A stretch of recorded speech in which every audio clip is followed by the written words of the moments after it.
नगर जिल्ह्यात सोयाबीन पडून राहिल्याने शेतकरी चिंतेत आहेत। सोयाबीन खराब होण्याची शक्यता असल्याने शेतकऱ्यांचं चिंता जी आहे ती वाढत चाललेली आहे। यासोबत सोयाबीन खरेदीची मुदत वाढवा अशी मागणी शेतकऱ्यांनी केली आहे। सोयाबीन नोंदणीची मुदत देखील वाढवण्याची मागणी शेतकऱ्यांनी केली आहे।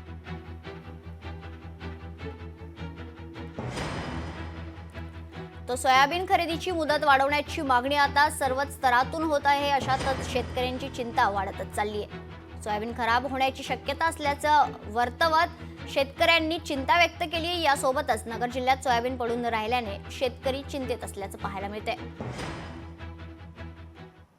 आता 4 महिने सोयाबीन आम्ही हार्वेस्टिंग करून आता पडून राहिले इथं।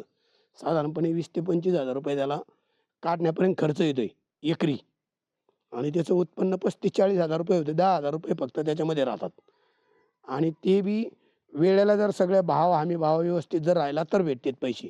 आज जर तुमचा 4,000 रुपयांनी जर व्यापाऱ्यांना आम्हाला विकायची पाळी आली, हमी भावापेक्षा जर 1,000 रुपये रेट कमी जर असेल तर तो तेवढे पैसे तर आम्हाला राहत पण नाहीत, म्हणजे उत्पन्न काढून बी। हे असे माल शेडमध्ये पड्यावर 100 200 काटा शेतकऱ्यांनी काय करायचं? उंदराने पार कट्टे फोडीत। मग त्या मालाची किती चव होती, आता परत माणसं आणायची, परत त्याला भरायचं, किती कुटाने येत।